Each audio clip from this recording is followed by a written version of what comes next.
Hola, mi nombre es Jaime Ocampo, yo soy el rector de la institución educativa Escuela Normal Superior Santa Teresita del municipio de Sopetrán. Voy a contestar unas preguntas que me solicita la profesora Juliana García Mejía y referente a la legislación educativa, supongo. Y la primera pregunta dice que si creo que es importante conocer la legislación en Colombia. Pues obviamente desde el punto de vista como educadores, de un educador, pues hay que tener un conocimiento al menos general de lo que son las leyes que gobiernan al país. Entonces, pues obviamente la respuesta es sí, es más que obvio, porque no podemos desconocer el contexto en el que estamos educando a nuestros chicos y se debe de conocer lo básico.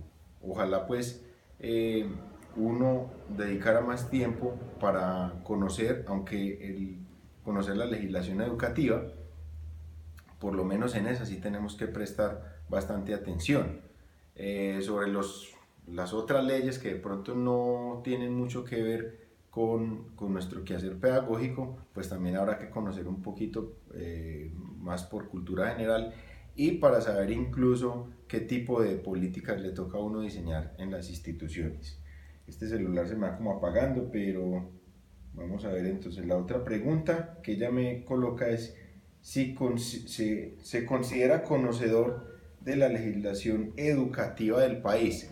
Como administrador educativo es una obligación que los rectores conozcamos, si bien no todo y a la perfección, sí por lo menos los elementos básicos con los cuales nosotros debemos regir a nuestras instituciones educativas. Entonces yo me considero conocedor de esa legislación y a medida que, como lo dije en la pregunta anterior, a medida que uno va trabajando y va encontrando algunas necesidades, sobre todo por ejemplo en el tema de gestión de personal, uno se va dando cuenta cuáles son las leyes que lo permean a uno y con las cuales uno puede trabajar o hacer ciertas gestiones. Eh, Otra pregunta es, ¿cuáles cree que son los principales retos del quehacer educativo en Colombia con base a la legislación? Colombia tiene obviamente una brecha gigante, Colombia y Latinoamérica tienen una brecha gigante que superar, que brincar frente a países más desarrollados, porque pues primero que todo tenemos lastimosamente gobernantes que se roban todo el dinero, gobernantes que no saben gobernar y que terminan afectando mucho el progreso en la educación. Vemos que en los países que tienen progreso a nivel de la civilidad, del civismo, del carisma ciudadano, pues ha habido avances tremendos en la educación y ahí hay no solamente inversión en plata, sino en el tema de legislación. Entonces nosotros necesitamos emular países como por ejemplo Japón, que tiene una cultura, digamos, comunitaria muy fuerte, donde prima el bien común sobre el individuo y que todo eso ha sido fomentado por una legislación educativa adecuada. Entonces, pues los retos principalmente son tratar de brincar esa brecha pues, que tenemos. Pregunta también Juliana, si usted tuviera la posibilidad de legislar en materia educativa, pudiendo permitir y restringir acciones a nivel institucional, ¿qué haría y qué no en los establecimientos educativos? Pues yo creo que cerrar esa brecha de la que hablé en la pregunta anterior, primero habría que solucionar un tema complejo y es el de la financiación de esas instituciones educativas. Es decir, tenemos un problema grandísimo en infraestructura en el sector público, lo que no pasa en el privado, pero más allá de eso, sabemos por experiencia que los maestros que ingresan al sector público tienen menos exigencia que los maestros que ingresan o trabajan en el sector privado. A mis profesores incluso les decía que yo no entiendo si de las mismas universidades están saliendo los docentes que van para el sector público y al sector privado, salen de la misma universidad, ¿por qué esos docentes se comportan mejor y tienen mejores prácticas educativas y son investigadores y logran mejores resultados con sus chicos en el sector privado, pero estos mismos docentes en el sector público no rinden? En parte es por las políticas que tenemos en cuanto a la selección de personal que ingresa a nuestras instituciones, que en su gran mayoría, y lastimosamente hay que decirlo, son de muy baja calidad. Esto comparado con las instituciones privadas. Y esto no tiene que ver con un tema de presupuestos. Y si bien por experiencia propia, nos han llegado docentes que son muy buenos y que llegan a contextos físicos y sociales muy complejos. Por ejemplo, yo tengo en este momento un docente que llegó a una sede, entre comillas, que no tiene ni siquiera un salón de clases y ha hecho cosas maravillosas con los chicos.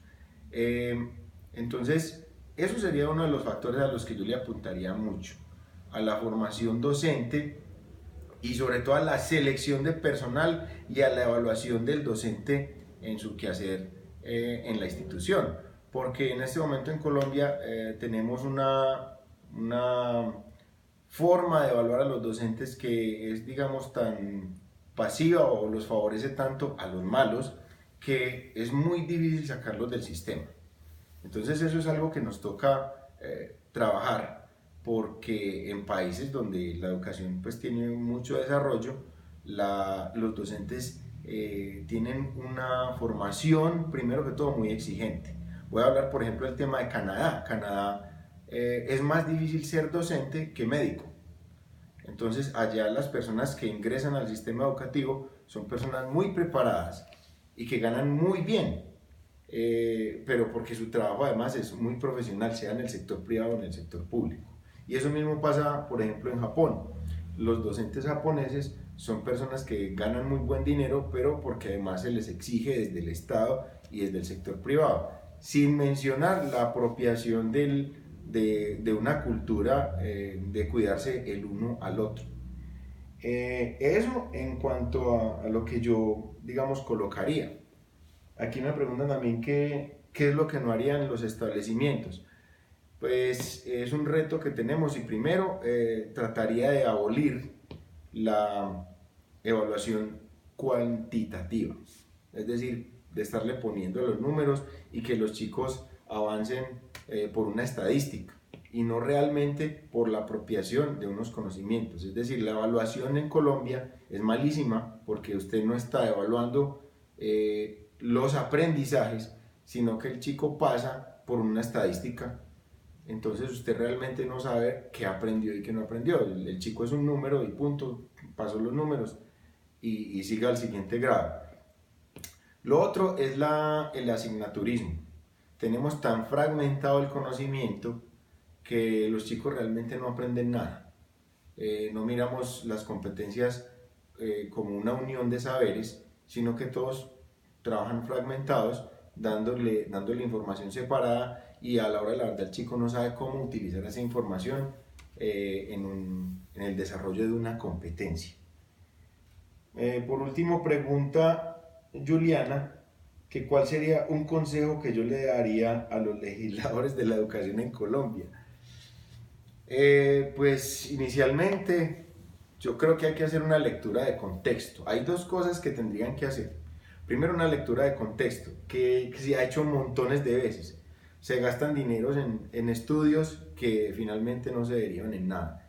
Pero que de esa lectura de contexto se pueda diseñar un plan para realmente mejorar la educación en Colombia.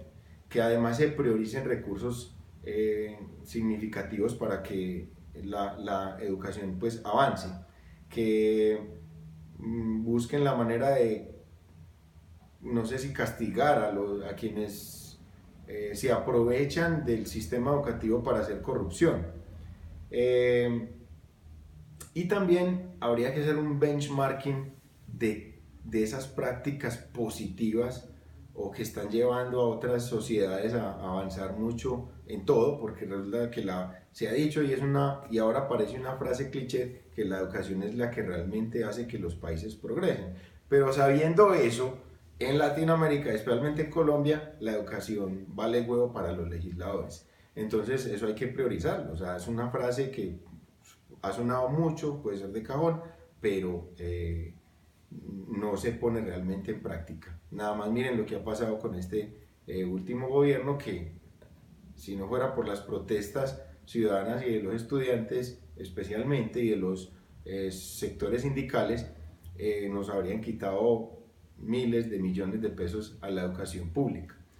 Entonces, retomando el segundo punto y para cerrar, el benchmarking es importante que se haga un buen estudio de qué es lo que están haciendo en esas sociedades avanzadas como Finlandia, como Japón, como Canadá, que tienen excelentes resultados, no solamente del conocimiento en las escuelas, sino en la práctica del civismo, y que es finalmente donde uno ve que la educación está sirviendo, y poder apropiarnos de manera positiva de esas prácticas. Muchas gracias.